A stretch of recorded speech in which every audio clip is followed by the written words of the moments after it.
Good morning to you. It's Friday the 6th of April 2018. A warm welcome along to this morning's United Kingdom talk on a very dreary Friday afternoon, Friday morning actually. A bit cloudy out there. It's not cold. It's not cold out there. Quite a nice day out there, I think it's going to be later on. Good morning to you. I went to the swimming pool yesterday, straight after I finished chatting to you yesterday morning. Busy because, of course, we've got all the holiday makers in there at the moment. Some of the regulars of normally the older people, I have to say, even older than me.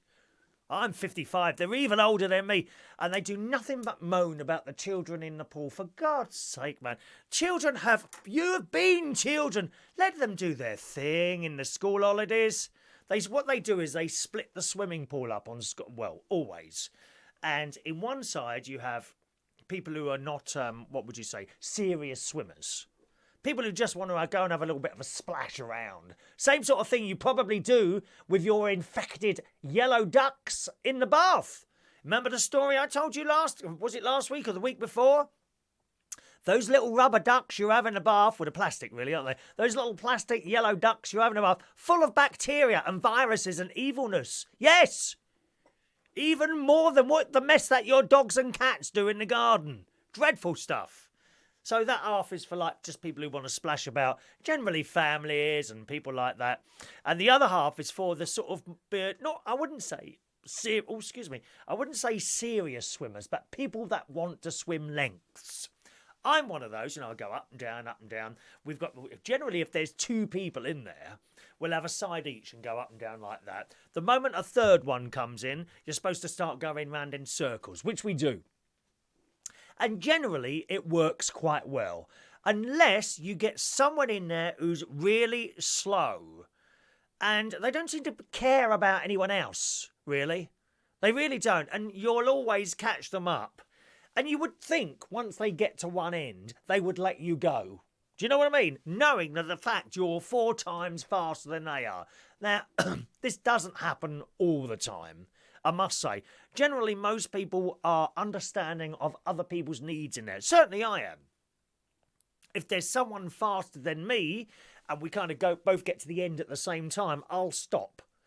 Go on, mate, or go on, lady. There's a lovely Chinese, I think she's Chinese. I'm not quite sure if she's Chinese or Japanese, one of the two. There's a lovely girl who comes in there and she don't say much. She says hello and I always say hello to her and she's good. She's really good and she goes up and down and I stop for her and she carries on and whatever. I never forget there's some old bag in there once moaning at her because she wasn't going so fast. She couldn't keep up, this old bag. Well, move out the way then, dear. Move out the way. Let the girl go. Let it go, let it go, let it go, let it go, let it go. Was it you? Is it you who's slow in the slow lane? So there we are. So that one side is quite busy at the moment. The other side wasn't too bad yesterday. We got three people in there and they're going around. Oh, the old bloke was in there as well yesterday. There's an old bloke in there who's slow. And he doesn't always stop. He's very slow. He doesn't stop to let people pass. And he don't talk to anyone in the changing room either. What a miserable git that is. Oh, he's so miserable. I saw him yesterday. And people like that, I force them to talk to me. I do it in the street as well, as I'm walking here. Well, I mean, we're not in London here. You don't try and talk to someone in London, for God's sake, because they think you're mad. You go up north, where my sister is in Lincolnshire, you can't walk down the street. Oh, hello. It takes you 4 hours to get into the co-op. Because there's so many people saying good morning to you all the time. It's true. Down here, we're sort of halfway between up here. But as you walk in towards people, it's usually the young ladies with the young mothers who look as miserable as bloody sin. What is wrong with them?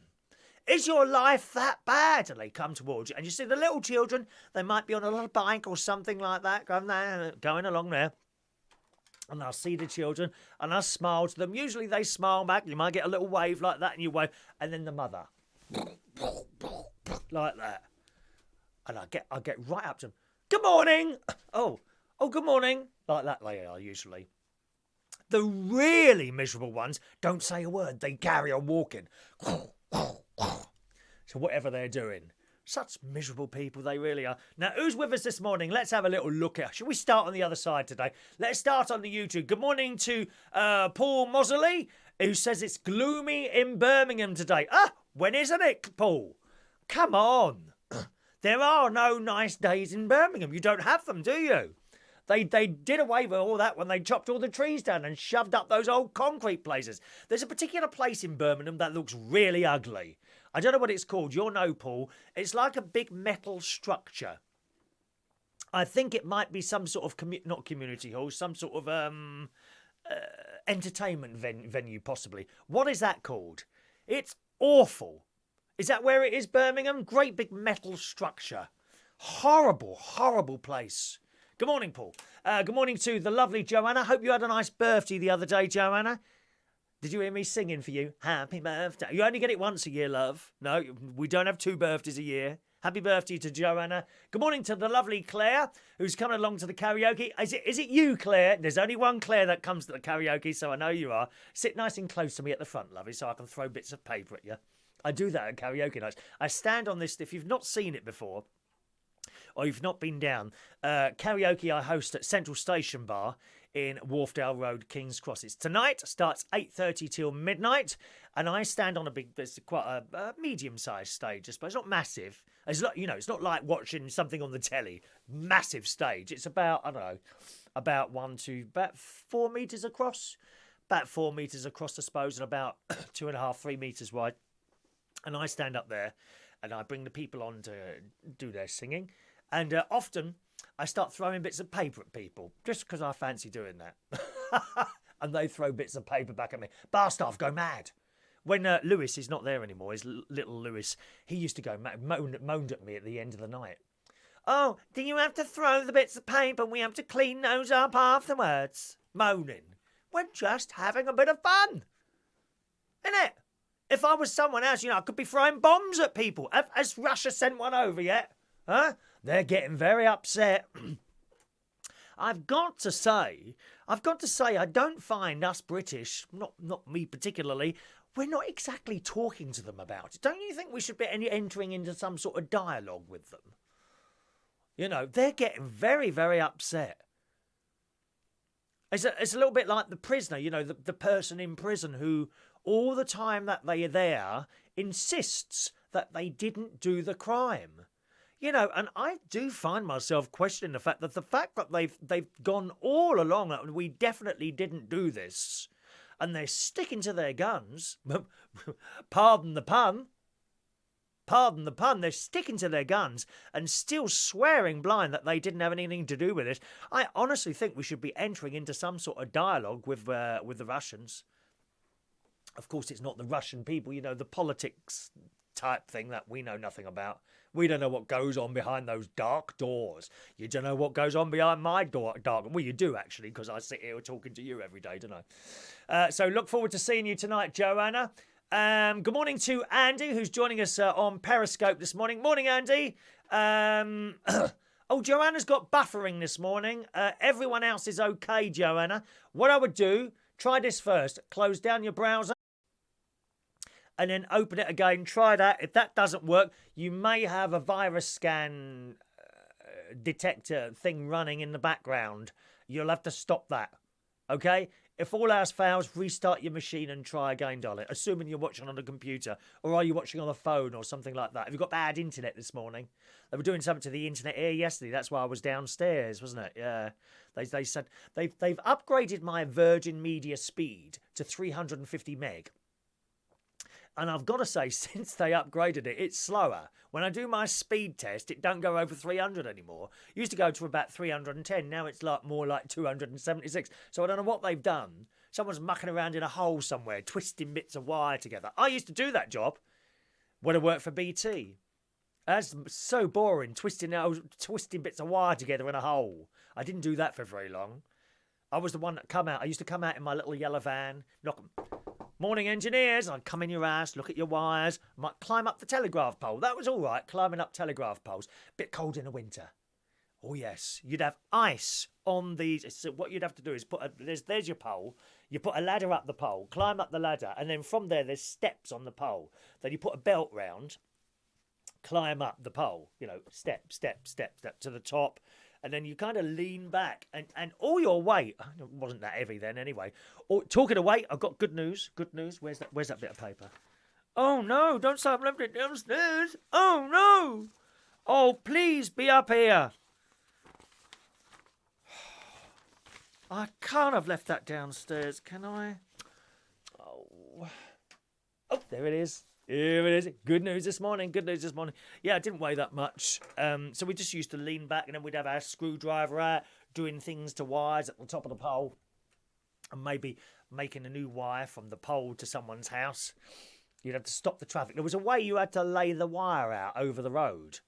So sometimes you'd drop the wire and then pull it across the road and you'd literally lay it on the road in a squiggle line. Because if you did it in a straight line, there was always the chance that a car would go over it and pick up the wire and then drag it out. And you don't want to be whiplashed by one of those wires.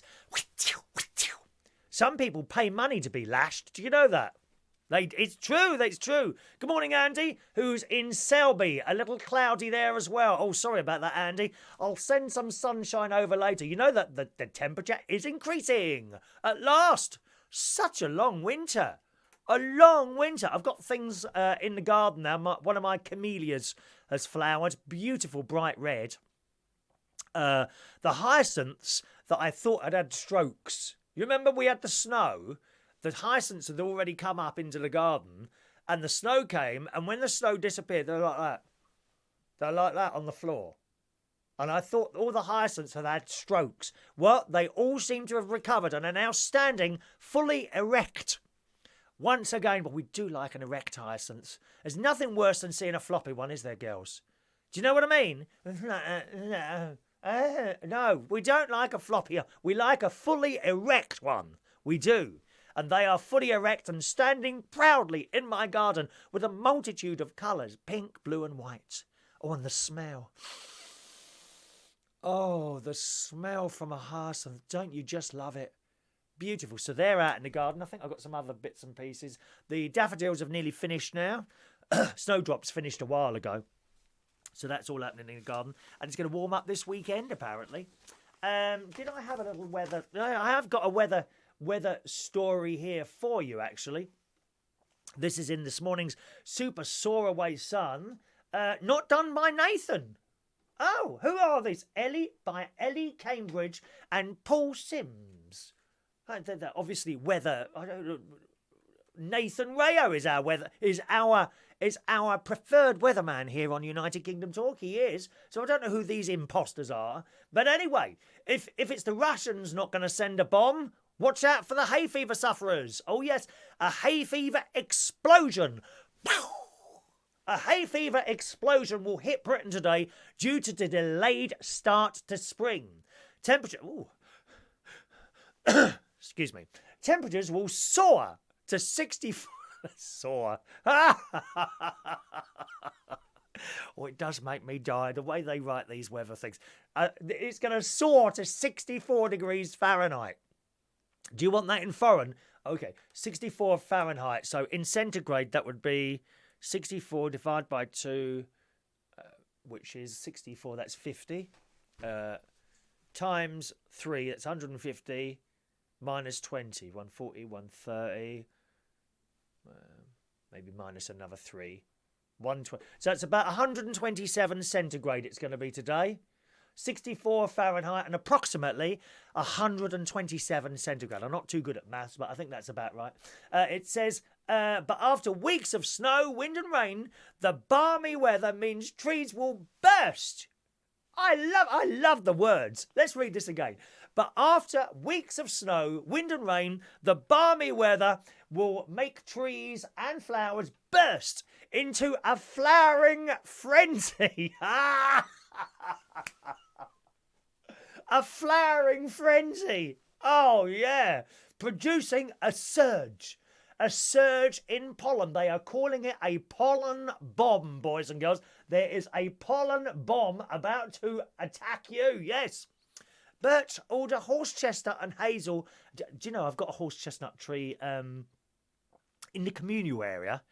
sort of in between the 1, 2, whatever, 1, 2, 3, well, 5, 6, 7, 8. We got 10 houses kind of in a horseshoe here. And that bit in the middle there is all trees. And so we can't really see too well the houses over the other side. And we've got a horse chestnut tree, which is about 7 years old now. I planted that as a horse chestnut. I'm really proud of that. And it's so tall now. I started it off in a little pot. And when the tree, they're ever so easy to grow, horse chestnut trees. I planted it in a little pot. It got so high. And then I put it in a bigger pot. It got a bit higher. And then I planted it out there, and I thought, well, let's see if it survives. Well, yes, it's twice. It's taller than me now. Isn't that great when you do something like that? I must get a little plaque done there. I wonder when I'm dead, will there be a plaque on my house, like one of those blue plaques? Perhaps I could purchase one to put up before I go to make sure it happens. Is that a good idea? Allergy expert Max Weisenberg, this is in this morning's Sun, warned when the tree pollen season is delayed, more trees are likely to release their pollen at the same time, creating a time bomb waiting to explode. Oh, I'm so much looking forward to an explosion today. I really am. I was a bit concerned that the slow cooker would explode last night. I'll tell you about that later. Peaks of tree pollen could be higher than normal. The recent cold, wintry weather provided the optimum conditions for this to happen. Brits, starved of sunshine, were today lapping up the blue skies and warm rays beaming down on the country. That must be yesterday, yeah. But in typical fashion, this glorious picture is not set to last. Oh, so we are promised approximately 18 degrees today as warm air from our good friends in Spain arrives. I wonder, when we leave Europe, will the Spanish and people like that stop sending over these beautiful rays, according to the Sun? I wonder if that will happen. I'll have to speak to, what's his name? I've forgotten his name now. Who's the Brexit bloke? No, not that one, the UKIP bloke. What's his name? Nigel Farage. I hope Nigel Farage is in extensive talks with the Spanish. Otherwise, we might not get any sunshine. Where do you think the sun comes from? It comes from Spain. They have to send it across. That's how it works, dear. We don't have any of our own sunshine here in the UK. We just have the money. We've got the money here. They've got the sunshine. They send us a bit of sunshine. We send them a bit of money. That's how it works in the world. There is no... The UK does not have sunshine. We have to have it imported from Spain. Years ago, in the 50s and 60s, we had our own sun, but the Thatcher government unfortunately sold it all off. Along with everything else. And then Gordon Brown finished the job.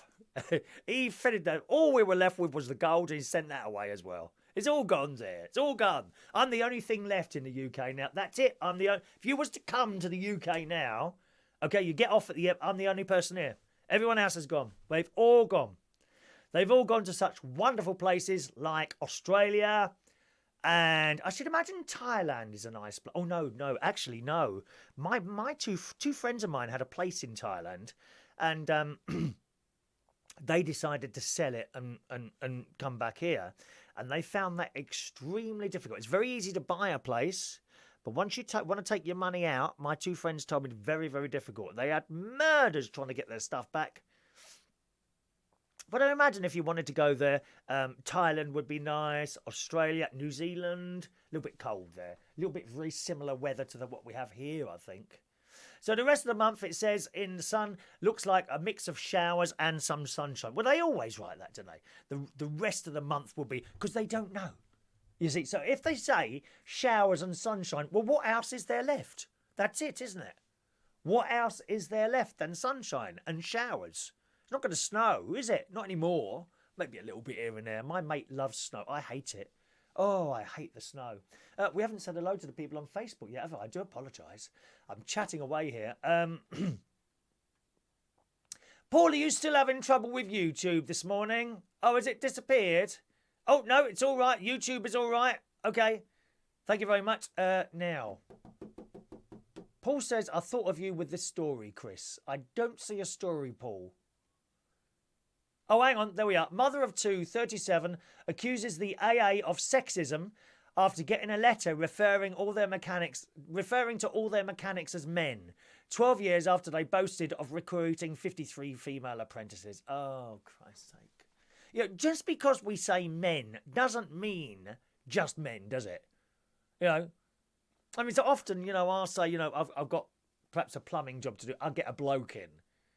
Now, you would, because of how it's always been, you would expect a bloke to appear at the door. If a lady came, that would be okay. No problem at all with that. It's just a matter of talking. People are so offended all the time, aren't they? Is that in the Daily Mail? Oh, well, it's all true in the Daily Mail. Let's say hello to our Facebook friends who's with us live on Facebook this morning. First message, I think, came in from James Clark this morning. Good morning, James. Shania is there on the Isley widget. Good morning, Shania. Welcome, Shania. I can't pick up YouTube. I can't pick up links from YouTube, unfortunately, Paul. You have to send it as an email or a link on Facebook because it's on a different computer. All right, and if I start mucking around with that, that's the computer that sends out all the stuff. That's where I get the messages from. Maybe I could get the messages on the other computer. I'll have to look into that. I'm glad you brought that up. I'll have to look into that. Good morning to Abbas, watching on one of the Learn English website groups. Good morning, Abbas. We are on quite a few of the Learn English Facebook groups as well. Good morning to the lovely non-Irish Mary from Ireland. Good morning, Mary. Hope your chemo's going all right, girl. She's got a selection of different hair pieces at the moment. Now, are you coming tonight? Now, look, what look could I have to... Can I request tonight the Alsatian look? She's got all this because all her hair's come out because of the chemo. And she comes in with different types of hair down to the karaoke. Can I request tonight the Alsatian look? You might have to wear a longer nose with that one. All right, that's going to be a short haircut with sort of black and grey and brown in it. If you've got one of those, please, Mary. Thank you. Good morning to Nikki Morris, who's in Chicago. Da-da-da-da-da. Ba-ba-da-da-da. I'll be flying over there soon in October because going to Las Vegas with my nephew. Going to have a little holiday there. Hello to El Safi. Good morning, El Safi. Danny Gibbs, morning. Has the show playing in the background, dear? What do you mean in the background? I will not be on in the background. You will sit there and properly watch this programme. I have the show playing in the background, preparing for clients' breakfast at Harbour Place in Grimsby. Grimsby? Now, I think I made a mistake, Danny. I looked at the map again, and Grimsby is about 45 minutes travel from my sister's house, maybe an hour. So next time, I'll come up and visit you, okay? Good morning to the lovely Ray Reynolds. Morning, Ray. Mark says, yes, you are indeed back in the main studio. All the internet's working again now. Diane Jeb. Good morning, Diane. Peter Savage. I'm glad you're enjoying the show, Peter. Welcome to the show, sir. James Clark, Lincolnshire North. Oh, please. All right, North East. All right. Oh, God blimey. Don't they moan? North East. North East Lincolnshire. Sorry. Moan and moan and moan. Dear. Good morning to the lovely Ray Belasco. He's coming along to karaoke tonight at Central Station. Morning, Ray. The lovely Merlin is there, launching, I think it's launched now, some face products for men. Have you got anything to make me look younger, Merlin? At the moment, I put oil on it. What's it called? I put some sort of oil on. I have been doing now for about 3 years. This oil stuff. It's like a pinky orangey colour. And it's about £10 a bottle, but one bottle will last a year. Not Obersoil, no. Oh God, I think women are supposed to put it on stretch marks when they have babies and things like that on their tummies to get rid of the stretch marks. Do you know what that is, Merlin? Have you got something to make me look younger? Makeup, possibly. Do I need to start wearing makeup for the show? Like all the boys on BBC Breakfast. Oh yes, they're all on there, dear. You don't think they really look that good, do you, those young lads? They're all spotty little teenage things. They're sitting there reading the news, love, covered in makeup. They're not that good looking, those BBC News people, I'm telling you now. They got about 4 inches of makeup on. Didn't you know that? Oh, God, yeah. I should go down there and do an interview. The Bullring in Birmingham, what a dump that is, isn't it? Oh, my God, it's just concrete. And now and again, you'll see this tree desperately trying to survive on a couple of pieces of pavement. Morning to Russ, Philip Vernon. Gustav is there. Good morning, Gus. Haven't seen you for a while on here, dear. How lovely to see a fellow Tory on the show today. Good morning, Gustav, who loves the Mary Berry calendar. What Mary Berry? That's not Mary Berry. That's the Queen, dear. The Queen. Not Omega oil. No, it's not that. Can't remember what that is. Morning to Adrian Richardson. The lovely Mike Cullen is there. Passeribo. Hyacinths smell gorgeous, Mary says. They do. Absolutely lovely. And they last a couple of weeks, don't they? You get a couple of weeks out of some hyacinths. You really do. Can you get Thomas Shafamaka from the BBC? No, I'm not a fan of his. I like Ben. There's a young lad on there called Ben. Sometimes he does BBC Breakfast. I quite like him. He's very, very dishy. Although, like I say, you know, he's not the best looking. They've got about 10 inches of makeup on there. I've liked his Facebook page. I get all these little updates from Ben, and he shows pictures of himself attaching his microphone and doing his hair and a little bit of brush on the face and stuff like that of makeup. Oh, no, Heidi got bad hay fever. Have you, Heidi? Sorry to hear that, darling. Heidi has bad hay fever and her mother and her children. That's not good. You're going to have to stay indoors. Get a mask, Heidi. One of those masks. Or one of those little tablets. They sometimes help, don't they? What are they? Antihistamines? Something like that. Hello to the lovely Sarah Lulace. Good morning, Sarah. I am a wonderful specimen, apparently Sarah says. Can't stay. Dogs need walking. Just want to wish you a happy day. Thank you very much. You could always take us out on your mobile phone, dear, and listen as you're walking. Listen while you walk. Listen while you walk. I think that's a similar song to that. Good morning to Joseph. Good morning, Joss. Good morning, Joss, in sunny Australia, where it gets hotter and hotter every year. Ben Naser is there. Good morning, Ben. SOS Gregorian. Good morning. Has been very busy lately. About to continue watching a good old emergency broadcast from yesterday. I didn't do. Oh, it was kind of an emergency broadcast, wasn't it? No, I don't. I rarely do an emergency broadcast. These are. I think I've only ever done 3 where something's happened and I thought I must tell people about that immediately.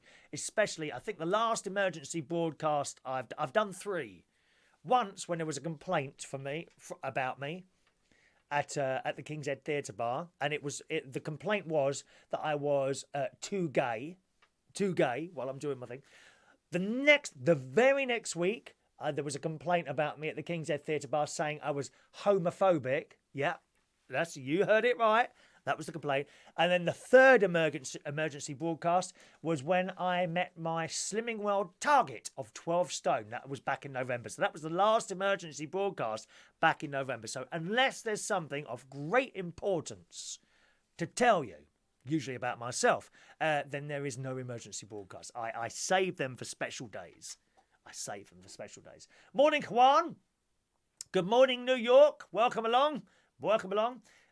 Ferrell's there. Hello to the lovely Ferrell Joseph. Oh, I gather you're through to some sort of competition. Is that right? Why are you doing competitions anyway, Ferrell? You've already made it, dear. You are an entertainer. And the sooner you get round here and entertain me, I shall be very happy. Good morning, Ferrell. Juan's there, who says, try cucumbers on the eyes. Do you think so? Cucumbers. Perhaps I'll come into the studio tomorrow with a couple of cucumbers on my eyes. Eh? Is that quite nice? Because they are. Look at these lines. Oh, what can you do? It's awful, isn't it?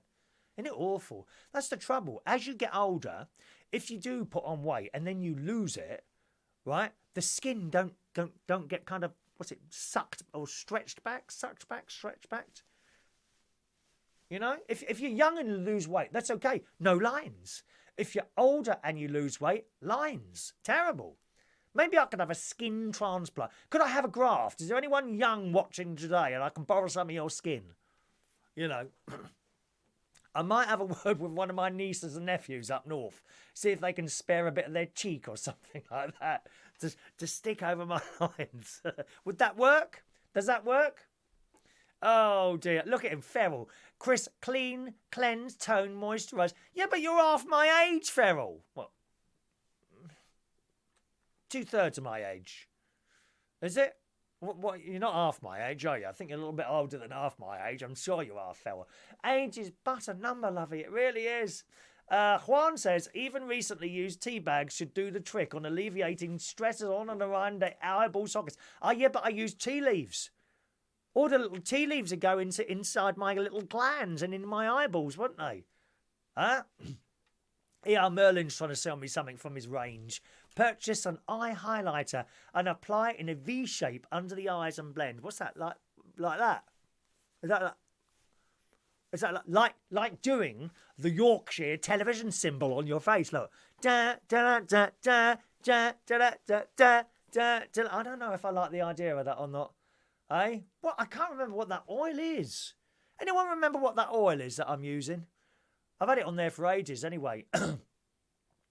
Merlin, who is also gay, like me, just in case you were wondering, I've got called homophobic when doing makeup demo joke complaint about being made by some gay bloke. Oh, they just want attention, half of these gays. I don't have anything to do with... I've had very little to do with the gay scene in London now. All they are interested in is self-promotion and attention. That's it. They really are awful people. Awful people. And I came away from all of it some months ago now. I still do Central Station. But you see, I don't really consider Central Station part of the gay scene. I don't. You know, they are independent. They're independent. Certain other places. I never really considered the Black Cap or City of Quebec part of the gay scene. Where they're like independent. And Two Brewers is. Oh my God. And Cuba and... Heaven, GAY, of course, they're all part of the gay scene, but it's not particularly nice, especially when you get older. It's not particularly nice. Paraffin oil. No, Gustav, do not stand next to me and light a match, for Christ's sake. Don't tell Guy. Paraffin oil. No, what is that oil I put on? But it makes your face all nice and smooth. You have a shave. So I do all this down the sports centre. I get there, I have my swim, come out, I have a lovely shower, then I have a shave. Oh, I must tell you. Now, they've got these new soap dispenser things in the shower. And you push this button and a bit comes out. Well, you get such a small bit come out. So what I've been doing is they didn't used to lock the lids. So I take the lid off and just scoop it out like that. I mean... I shouldn't tell you this, but you get through half the blooming thing that's hanging on the wall doing it like that, you know, putting that stuff on. But it's so much quicker. Oh, it takes forever. Well, they've only started locking the lids, haven't they? Oh, gee, I can't get it out now. I have to use the button. And it's hard. You know, you've got no muscle left on your thumb by the time you finish pressing this button. Awful. So I have the shower. Then I go in and have a shave. I didn't have one yesterday. Can you tell? I'm looking very butch today. Very much so. I have a bit of a shave. Then I put the oil on. And then I dry myself and I get out, you know. And then I walk back home. It's about 25. I walk up to the swimming pool usually. 25 minutes there, 25 minutes back again. So that's all right. It's not olive oil. It's not WD-40. No, it's not. No, I think you use that WD-40, don't you, Mary? Well, you've dried up a little bit, my love. Is that right? That fat bloke used to tell me that. Is that...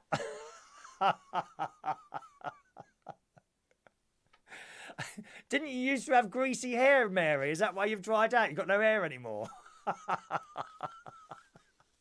Maybe you could collect up your dropped out hair and squeeze it and use the oil out of that. Could I put some of that on my face? Would that work? Oh, dear me. It's definitely not that. No, not olive oil. Bio oil. Thank you very much, Merlin. That's what it is, bio oil. Now, I've been using it. What's he say about that? He said it's recommended for women to remove scarring stretch marks. It works because it helps promote skin elasticity. There you are. That's what I do on my face. Skin elasticity. Is it working? No. It's not KY oil. Not on my face. Certainly not. Dear me, how awful that is. Now, so that's that. Let's have a look. So yesterday I went shopping. After that, I popped into Maplin's. There's a lead in the King's Head Theatre Bar where we do the quiz, here is a quick poster for you to look at and join us next Wednesday. This is going well again. You may remember a few weeks ago, I thought this was going to finish because it had gone so quiet. But it's doing very well again. The quiz has really picked up. If you want to join us, come along Wednesday night, 8:30, to the quiz of the week at the King's Head Theatre Bar in Upper Street, Islington. I think, I can't remember if he said he was coming. I think Ray Reynolds' team might be coming this week. So if you want to meet Ray Reynolds, he may be along there this week. Yeah, I thought that was going to fit. But they've got this speaker that we use, and it requires two leads. A lead, it's in two parts. So there's a lead that goes from the top bit to the bottom bit. The amplifier is in the bottom bit. The amplifier is the device within a speaker or separately from a speaker that makes your voice come through it. So it amplifies your voice and sends it out to the speaker. And there's also a lead that goes from that bottom bit to the electric. Okay, so a while ago we keep losing these leads, and I have to look everywhere. We can never find these leads. So I bought myself I had one spare. They're just like kettle leads. So I take in now my own electric lead. Well, last two trips I've been there, they're taking ever so long to find the other leads. So I wanted to buy another one of those. So I popped into Maplin's yesterday. Well, it surprised me. I thought they were all going to close. They are going to close. I think they've got a bit of a stay of an execution to sell off the stock. So there's some very cheap stuff in there at the moment if you want to go to Maplin's and have a look around before they all go. I mean, it's terrible, that closing Maplin's. Now, if I want certain cables, especially like with the job I do, microphone cables or something like that, there's nowhere in Bracknell to get one of those. Nowhere. I have to order the damn thing off Amazon. Now, that's the start of it, you see. I think there's going to come a day where you can't buy anything. All these shops are going to close. The only way you do it is to go through Amazon. It's the only way. So if you want something quick, you are stuffed now. Now, Maplin's was always very expensive buying stuff on there. It was a lead. You could pay 15 quid for a microphone lead or order one off Amazon for like 6 quid. And it's a huge loss losing Maplin's, I tell you.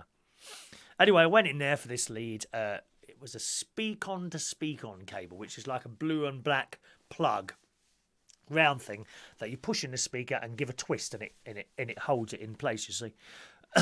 And I didn't have one, so I've had to order one of those off Amazon for £6. Never mind. Then we went to the dump. I went to the bank yesterday. We went to Waitrose. Then we went to Morrison's. Then we went to the dump because my mate had an old cooker hood that he had to get rid of, placed at the small electrical items section. And then we went to Homebase. I told you I wanted a metal bucket because I use a bucket of sand to hold my garage door open. I haven't got an up and over. I've got opening ones like that, and they've got no stays. So if a wind comes, it can blow the door and smash it on the side of the car. So I keep that open with a bucket of sand. Well, I've had 2 plastic buckets now, which just totally disintegrate. So I went to buy a plastic one in Sainsbury's, in Homebase.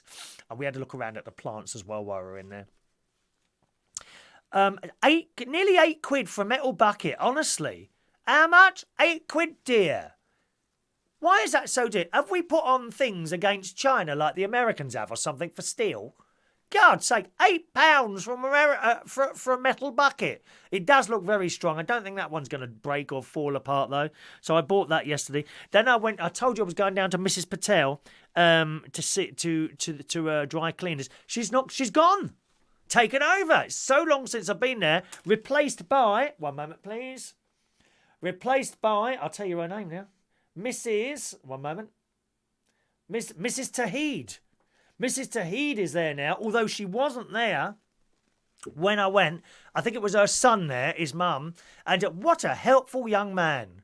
I don't know what his name was. We weren't interested. We wanted to see Mrs. Tahid, but she wasn't there. Apparently, she hardly goes in the shop because they've got a laundrette as well in Slough. Mrs. Tahid has got a laundrette and she likes to do the laundrette, according to her son, because all the other older ladies go in there and they all sit there drinking tea and eating biscuits. I love it! So that's where Mrs. Tahid is, in their laundrette in Slough. I have to say, the dry cleaners, as owned by, not Mrs. Patel, by Mrs. Tahid, the dry cleaners, they're the only one around here. So, I mean, they've got the monopoly of the business there. And it's packed with stuff hanging up everywhere. And they've got this fabulous machine. I must do a video of it next time. They've got this fabulous machine in there that irons shirts. And the older bloke, I don't know if it was his dad or just another member, because it's great with the Asian businesses. They involve their whole families in it, don't they? I love that. I love seeing that. The whole family is within the same business. And he puts this shirt on this like a mannequin thing in front of this big machine. And he pushes a button and the arms go, and the arms are like this. It's like a ghost. I love it. I want one. They must be thousands, those machine. And then he pushes it and opens it, and the shirt's done. £1.50, please. Thank you very much. Cool, it's dear. Enough dear to have a shirt on. Bloke, he puts it on the thing, does a button up, I think. And the arms come up like that. I love it. I want a shirt ironing machine. Yes, please. Good morning to Zenny joining us this morning. Good morning, Zenny. Welcome along to the show. Hope you enjoy our little offering that we do here. John uses L'Oreal for men because I'm worth it. Well, it ain't working, is it, John? Look how old you look, love. God. Oh, even older than me. Oh, I'm so terrible. So that was the Mrs. Patel. So, Mrs. Tahid. So I dropped my my two settee throws into Mrs. Tahid's place to have them cleaned. And they've got a bit of, no pun intended here, but they've got a bit of curry. Remember I made curry the other day? I'm not very good at making curry at all.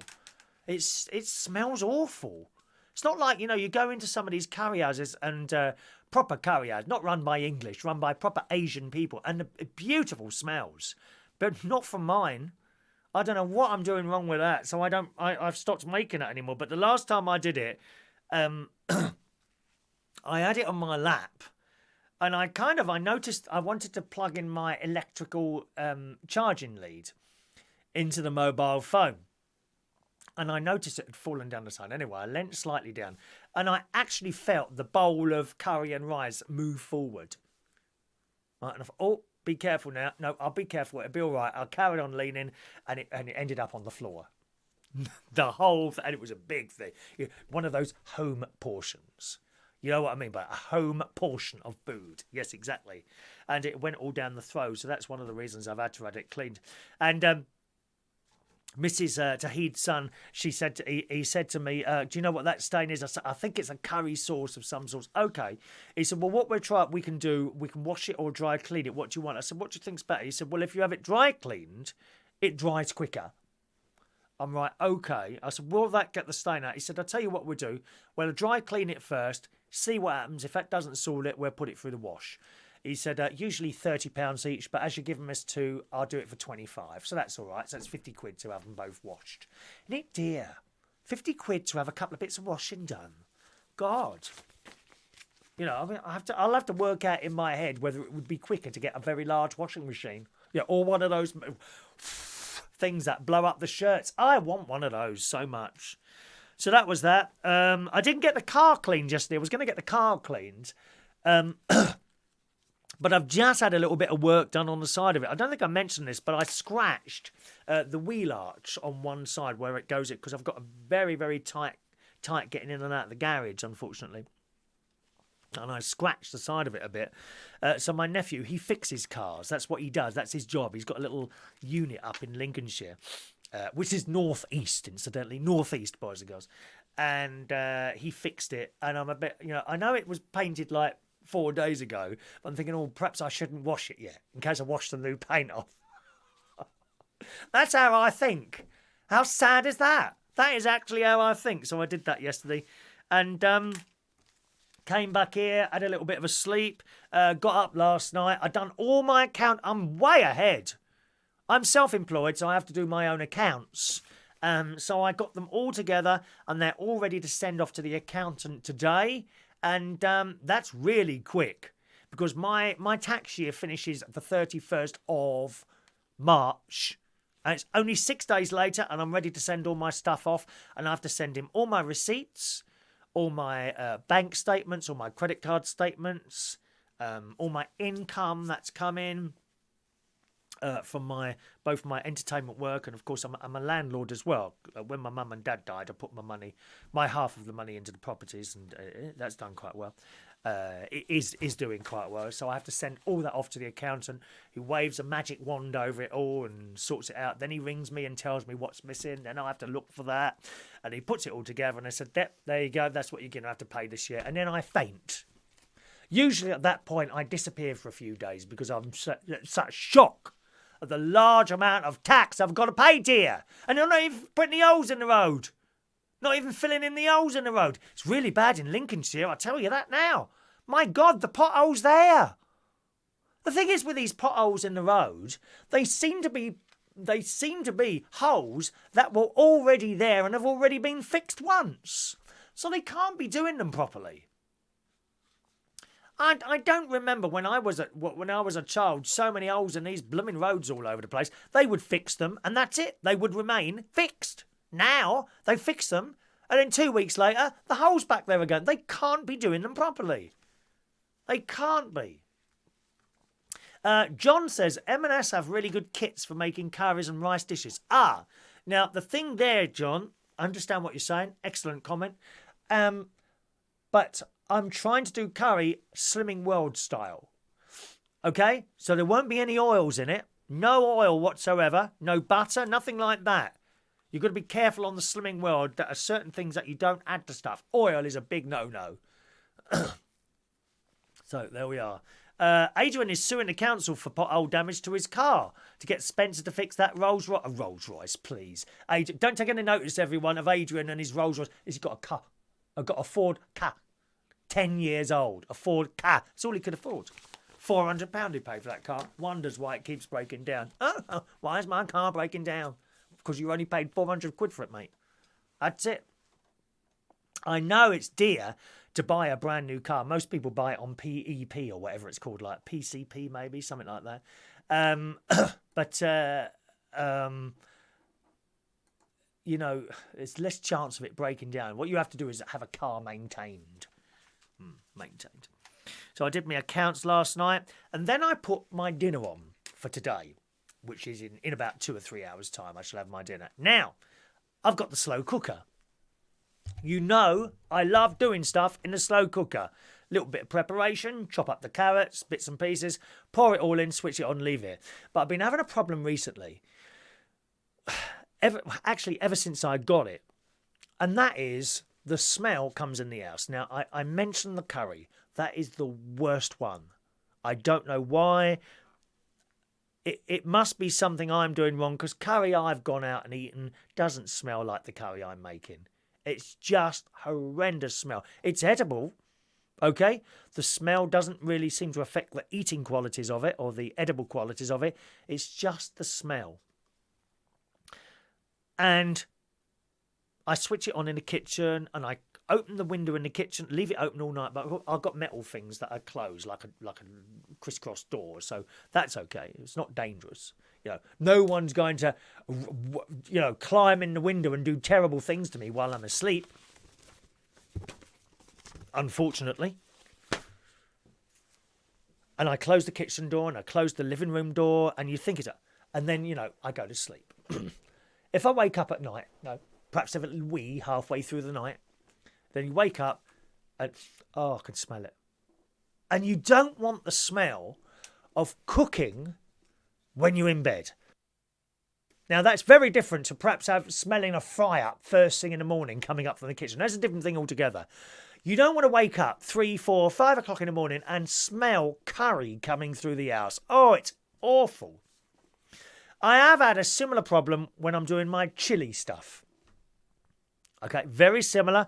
The smell comes right through the house. I don't want this smell in here while I'm trying to sleep. So last night, for the first time, I've made my I'm doing campfire stew. Now the spices in that are cumin, which I think cumin is what the problem is. I've got a feeling it's the cumin that's doing it. So I've cut right down on the cumin, put much less cumin in, Loads of paprika. I like that paprika. These are the spices in the thing I've done today. Paprika, cumin, coriander. Loads of whole packet of chili, whole packet of garlic. When I say packet, it's like a frozen thing. It's easier than chopping the damn thing up and getting all your fingers smelly and all that. So that's all in the slow cooker. Right? Chopped up tomatoes, celery, carrots, onions, something else. Something else, I'm sure. Tomato puree, there's something else. Oh, I can't remember. Anyway, so that's the main part of it. And I got a great big, you know the big slow cookers? One of those. Put it all in there. Then I opened the back door and I had all this all ready. What I've done is put a garden chair outside in the garden, some plastic on top of it. I made sure it wasn't going to rain, but just in case it did rain, I put plastic on top of that and a tray on top of that to hold it down. So if any wind was going to try and blow it off, that's it. And I took out the slow cooker on a plastic tray and put it underneath the chair, protecting it from direct rain if it's coming down. Electrical socket, again, in a plastic bag, put it outside, put that underneath the tray as well, so that was double sealed, and troweled the wire in the door. I'm still able to close the door and switched it on, saw the little light come on, and that's it.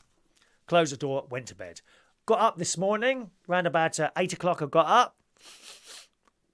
No smell. No smell in the house.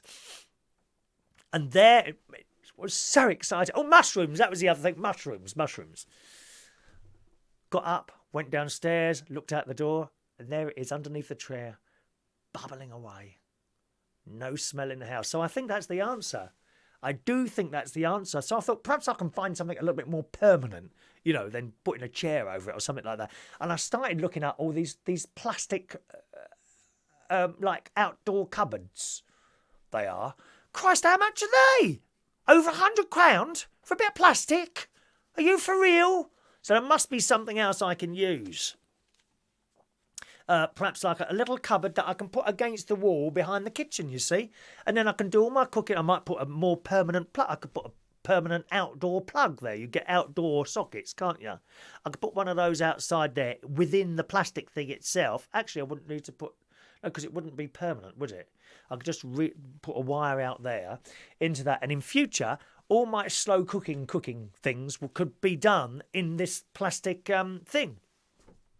So that's sorted that problem out, hasn't it? No more smells in the house. And a lovely meal to look forward to at midday. I'm so much looking forward to that. Good morning, Kevin Bell, who says, campfire stew must be the only edible dish that Slimming World offers. Haven't you tried any of the others then, Kevin?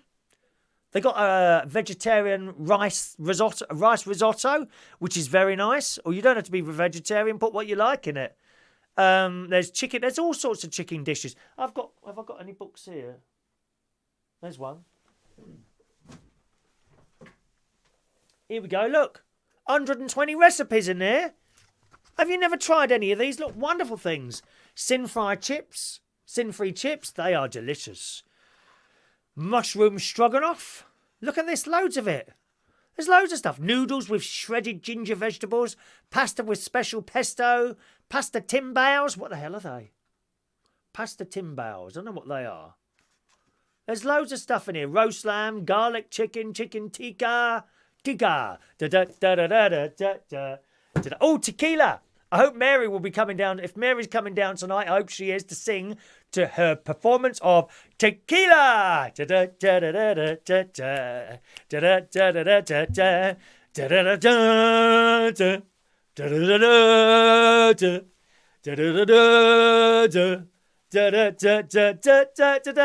Adrian says if you buy a pressure cooker, it's very quick. Cook most food very beautiful. Oh, I haven't tried that one yet. I haven't got a pressure cooker, Adrian. Never had a pressure cooker. No. Oh, I might try one of those as well. I wonder if anyone's got that. John had a tucker dal last night, the lentil dish. You would love it. Delicious. Oh, that does sound nice, actually. That sounds quite nice. I've not had one of those either. So there we are. That's obviously the answer to do that sort of cooking outside.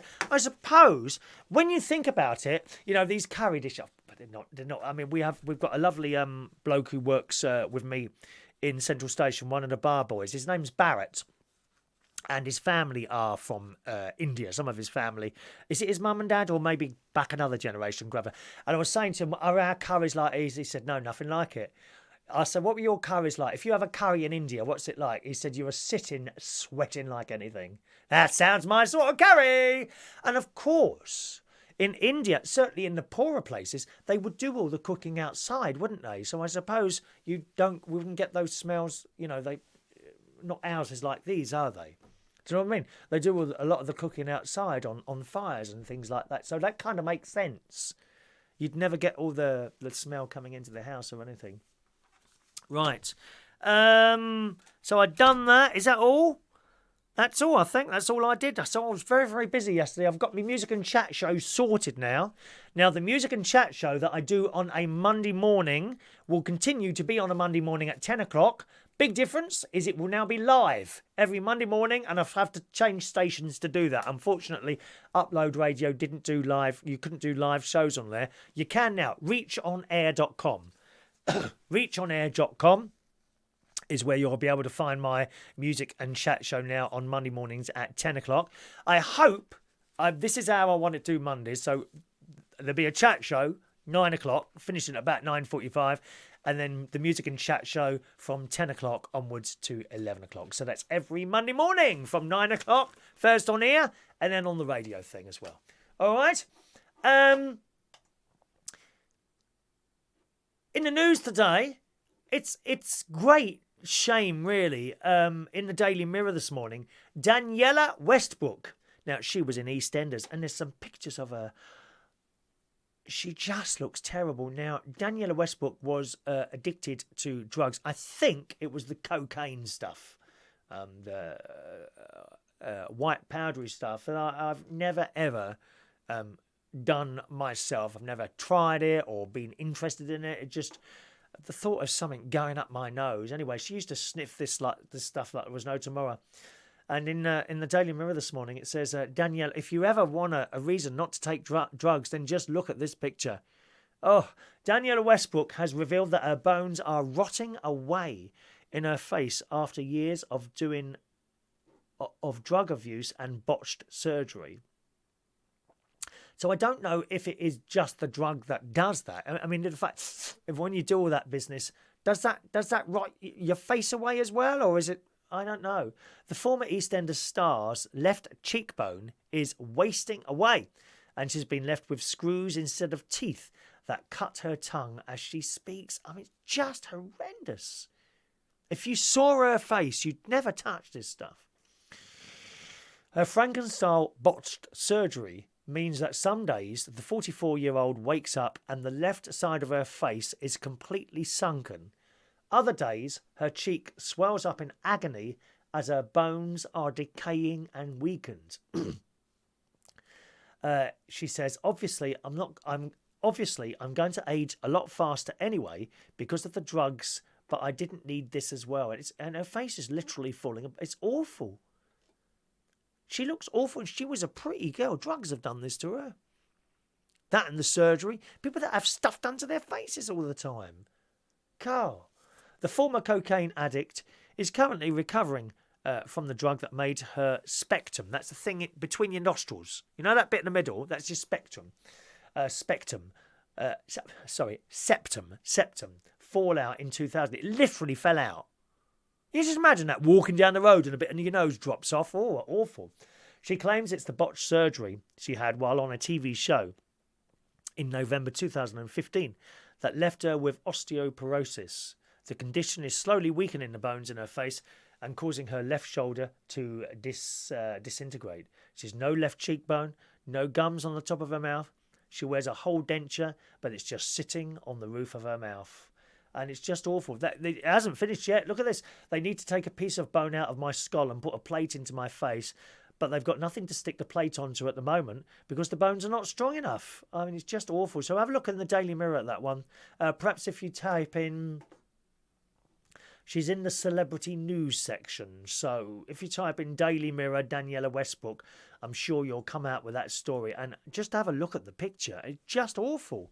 Awful. Joanna says that's what happens with people doing large amounts of cocaine. I don't know. I mean, I've come across it so many times myself, working in nightclubs and all that. People always disappearing or just going into the toilet and 3 of them go in there and they come, and it's all, it's awful. Awful. Awful. Awful. So there we are. That's the story there. Thank you, Paul, for reminding me about Eric Bristow, of course.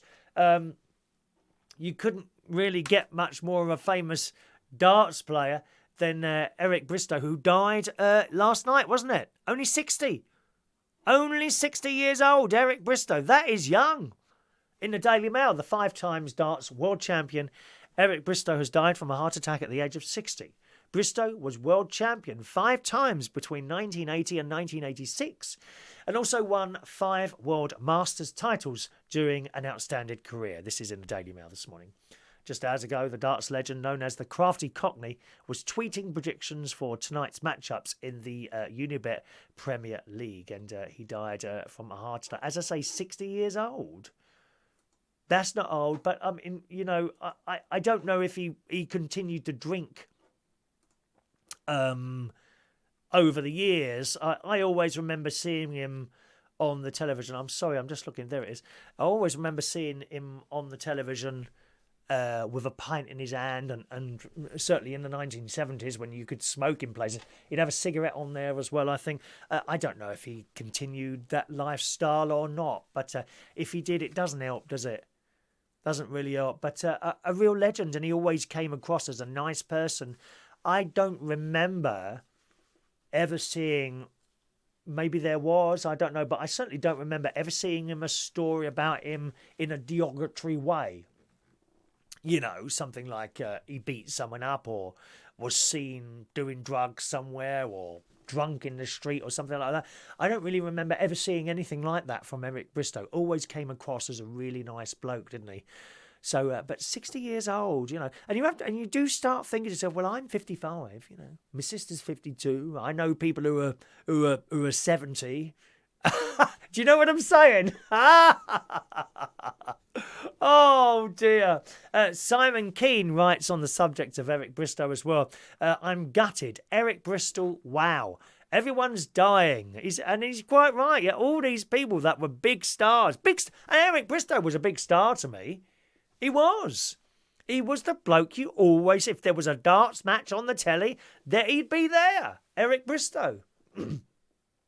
And didn't one of his prodigies come on to become the world's best player? I think he did, and he was trained by Eric Bristow. Lovely man, lovely man. Simon goes on to say, if you and all your friends on here had staked 10 quid, because Simon does a lot of betting. I'm not a betting person. Now and again, I might have a bet on something, but I'm not like in there every day, every week, every month. I'm not. Maybe once a year. Once or twice a year, I might go in and have a bet on something. Simon's in the blooming betting shop all the time, and he's giving his advice here. If you and all your friends on here had stalked 10 quid on all 3 of my darts predictions, you would have given the betting shop 30 quid, he says. Yes, 30 quid. 30 quid we would have given him. Well, tomorrow, thanks to winning 7 foot, thanks to MVG, what's that? I don't know what MVG is. Winning 7-4, as I predicted on here, you would be picking up 60 quid. So 30 for 60. 60 quid tomorrow, and you would have made 30 quid profit. I made 60 quid profit. Had you have been braver and stalked 300 quid, 100 quid on each, you would have made 300 quid profit. You see how easy it is to make money, Mr. Chop Chop? Yeah, and to lose it as well, mate. And to lose it as well. You lost the other week, didn't you? You lost the other week. You've given me a bit of advice. Go and put a $5 on here. And then you lost it. But I didn't put it on. So there we are. Don't muck around with money that you can't afford to lose. That's what I say. Don't do betting. Put it in a builder society. That £10 will be worth £10 and 1p next year. That's a much safer bet.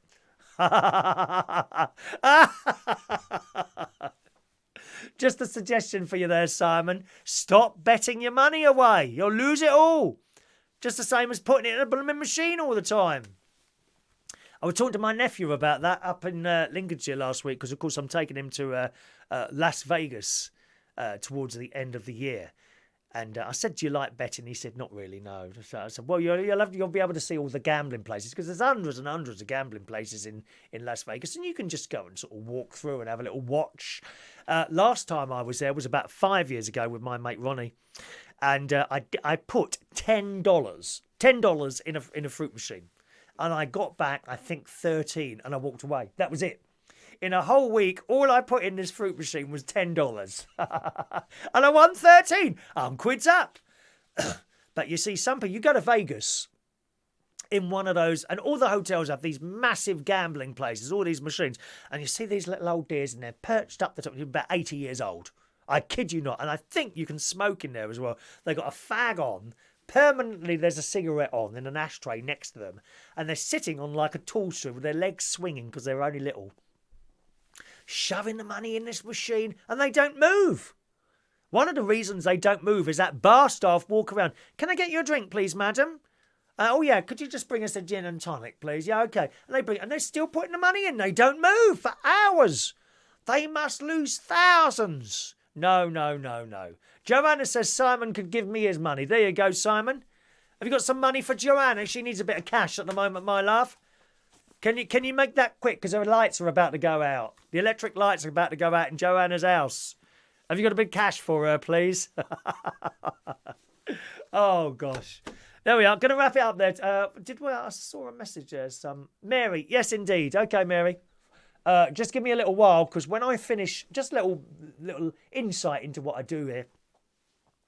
Once I finish the show, I'm then up here for about another half an hour doing stuff to make the recording go up there as well. Well, I mean, it already goes up there automatically, but I summarise the show. So then when I finish a show and I've closed everything down, not switched off the computer, I then have to watch through the show because I can never remember what I've said. I'm serious. I can't remember what I've said half the time. I don't know what I've been talking about today. No idea. It's all gone. It's all gone. It's all throwaway, isn't it? It's all gone.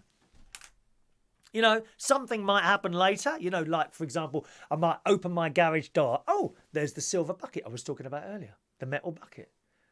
But apart from that, it's all gone. So I had to quickly flick through it so I can summarise it for the people that watch the recording, because we have a lot of... By the way, do you watch the recording? Who watches the recording? If not those of you that are with us live, but who watches the recording has got this far? I'd love to know. I'd love to know. Could you tell me a message and say, yes, I watched the recording and I got that far. Could you do that for me? And I'll see if anyone watches it this far. I doubt it very much. You've all got bored of me by then. All right.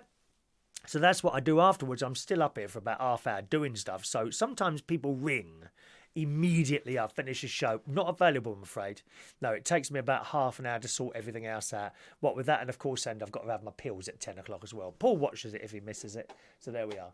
Okay, let's do today's birthdays then, boys and girls. And happy birthday this morning. The lovely Tomye E. Durkin. Happy birthday, Tommy. One of our old Black Cap customers who I've known for years and years. My God, since about 1989. I think I met you when I first started at the Black Cap, which was a wonderful place. It's no longer there, unfortunately. There is a group of people trying to reopen it. Oh, hang on a minute. My weight. Okay, so I told you while I was away on holiday, I'd put on 2.5 pounds. Yeah? That's because I come off the slimming, not completely, but I was doing chocolate and cakes. Chocolate and beautiful chocolate Cadbury's. Oh, cakes. Cakes and cakes. So I put on about 2.5 pounds. Okay? Come back here, took immediate action, straight back strictly on the Slimming World plan. So Wednesday I weighed myself. I can go up to 12 stone 3. My target weight is 12 stone. My target range is 12 stone 3 down to 11 stone 11. That's right. 11 stone 11, 12, 13, 14. Yes. 11 stone 11 up to 12 stone 3, as long as I remain in that range, because it's impossible to bang on. Impossible. So you see how it's going, and then you do whatever it takes to bring it back down. So Wednesday, I weighed myself. Wednesday morning when I got back from my sisters, I was 12 stone 2.6. Dangerously close, boys. Danger! Danger! Danger! Dangerously close to my upper level. So that was Wednesday, 12 stone 2.6. I weighed myself Thursday morning, 12 stone 1.4. I've weighed myself this morning, 12 stone 0.2. Thank you very much. Thank you very much. You got to go now. Dedication. Ooh, dedication. Ooh, dedication. That's what I need. The great queen of Slimming World herself, Linda of Wokingham, will be very pleased. So I've got a weigh-in on Tuesday. And I said to my mate, if the weigh-in goes all right Tuesday, then I will take him out to TJI Fridays. We've got TJI Fridays in Bracknell now. TGI Fridays. I will take him out there on Tuesday night for a little meal there, I think, possibly, or Thursday, one of the two, if I'm back down to my 12 stone or below. But if I'm a slight bit above 12, no, not going to do it. We must remain strict to ourselves. We must punish ourselves, as we are Catholics. Christopher Ireland watches all the time live and then recorded later on. And do you share my show, Christopher? That's very kind of you, dear, to share my show. We're desperate for viewers here, dear. Desperate. Things are desperate. I rang up Radar. They do radio stuff. Radar. They do the ratings. Oh, hello, it's Chris Reardon. They said, who? Chris Reardon. How are you spelling that? How rude. Never know who I was. Rude, dear. Rude. Christopher Ireland watches all the time and then shares it. Thank you very much. Makes my day working away at home. Working should like stream in my pubs and hotels. Mandatory. Yes. Why are we not being streamed in hotels and pubs? It's outrageous. Outrageous. Kevin says, remember that, Chris, from Lost in the Vault of the Atomic Spate Age? What is that? What the hell is that? What danger will... Yes. Lost in Space. Lost in Space, you mean? Okay. I think your Facebook thing has corrected that and given you something else that shouldn't be there. Lost in Space. Danger. Danger. Robbie the Robot. Robbie the Robot with the glass head. Oh, I love it. I used to love that. Lost in Space. Never fear. Smith is here. Do you remember that? Do you like the eyebrows? Anyway, let's do the birthdays. Happy birthday to Tommy Durkin. Happy birthday, Tommy. Jason Dickey, 46 years old today, manager of the Royal Vauxhall Tavern. When I first went there, Regina Fong used to play there. And they had this DJ here with the most fantastic, I think his name was John someone.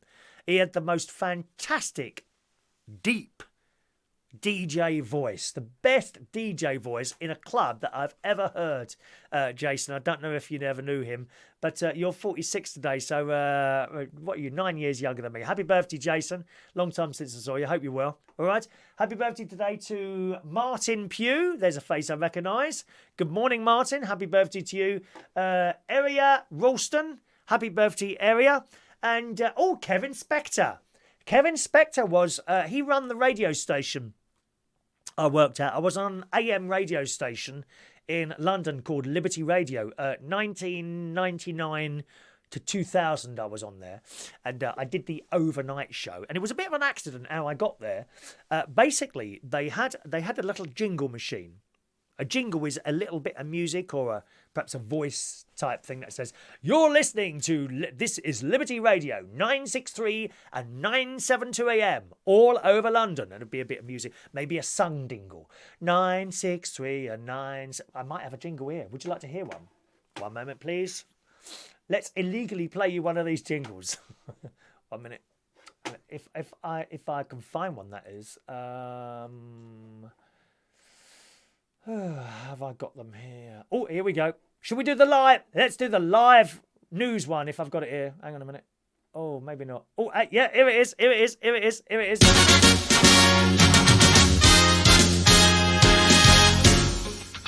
Oh, that's not sounding very good, is it?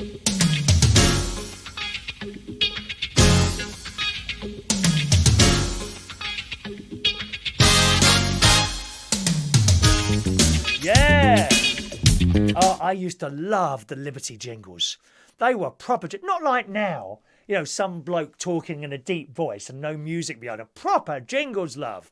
Liberty Radio. Anyway, I got the job because this little jingle machine was also used at night to play out just music. There was no DJs on there at night. Anyway, it kept breaking down. It kept breaking down. So the worst thing that can happen to a radio station is for it to go off. Okay? Because what happens, everyone goes. Everyone who's trying to listen will go elsewhere. And sometimes they don't come back again. You can lose an awful lot of listeners for the radio station just to go down for 10 minutes. And they might tune somewhere else. Oh, we quite like this. And then they stay there. And you've lost listeners. And independent local radio, it's all about making money. Okay? It's all about making money. So my friend there, Danny Cowan, he does announcements for Channel... Now, it's either E4 or Channel 4 he does. I can't remember which one. I think he does E4. If you ever watch E4 and you hear the bloke in between the programmes with a thick Irish accent, that's my mate Danny Cowan. Anyway, he was on there at the time, and suddenly this machine kept breaking down, so they needed 2 DJs really quickly. And myself and a very good friend of mine, David Rosen, who was also another DJ at the Black Cat, he said, would you be interested? And we jumped at the chance. We went there and we started that night. I think we started that night. So I was on there, and it was supposed to be for 6 weeks. Well, it was about a year and a half. Eventually, and then eventually they got a new machine in there and replaced us with because a lot of stations, they don't have DJs on. Actually during the daytime as well now. There's hardly any DJs anywhere. You know, they've got one bloke in London going out to all the different stations, but that's just how it is now. And we are very grateful to the internet, to be honest, internet radio. And I'm able to do this now. Look, I can do my own thing. And the beauty is that there are no real restrictions on anything I do. I would be mortified if I ever upset someone. I would never, ever want to upset someone or offend anyone. That is absolutely true, that is. But that being said, for example, I could sit here and pick up a can of Coca-Cola. I'm just having a can of Coca-Cola. Now, if you're on the BBC, or perhaps ILR as well, you're then supposed to say, other Coke drinks are available. Well, I haven't got to say that. I've got no restrictions doing this. And that's the marvel of internet radio and internet video stuff like this, is that we can do what we want. And indeed, I've had little emails over the years from people on independent local radio saying, we love what you do, Chris. We wish we could do it here. And they're on money. They're getting paid to do what they do, but they don't have the freedom I've got.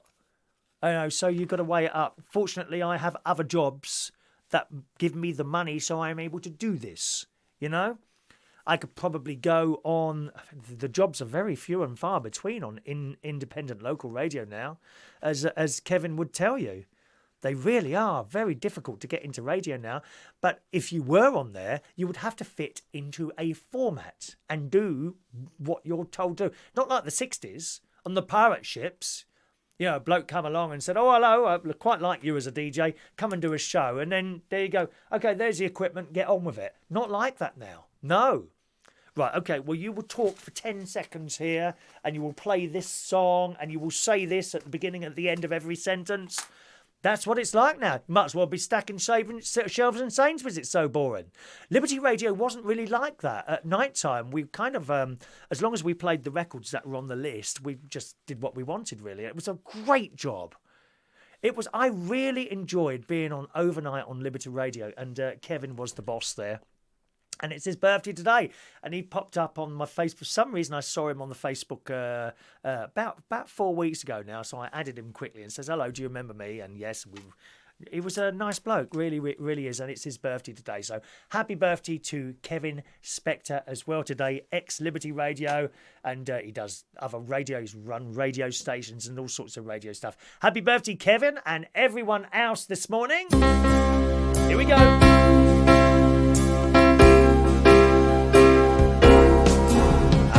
Birthday to you. Happy birthday to you. Happy birthday, dear Tommy, Jason, Martin, Maria and Kevin. Happy birthday to you. Enjoy your birthdays on this Friday. Now it's karaoke tonight, boys and girls. If you're anywhere around the North London area, then you can join us for karaoke tonight at Central Station Bar in Wharfdale Road, King's Cross. We start at 8:30 and go right the way through until midnight. If you want to sing, you need to get those songs in by about 10:30. We get very, very busy there on a Friday night. Okay, so once again, boys and girls. Oh, thank you, Diane. Hang on a minute. Thank you, but it's taken a whole hour for someone to spot that. That's not like you lot. You're usually first in with anything that's wrong. There we go. Let's move the calendar to April. Our calendar, as always, provided by the lovely Wendy Young. Thank you, Wendy. There we are. That's a good picture of Barry today, isn't it? Look at that. Look at that. The April. Thank you very much, Diane, for correcting me there, my darling. Thank you very good.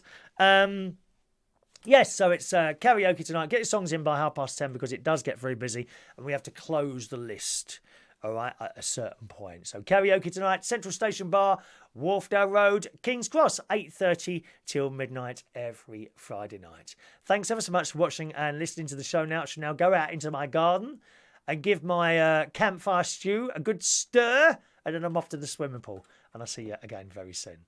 Have a nice day. Bye-bye.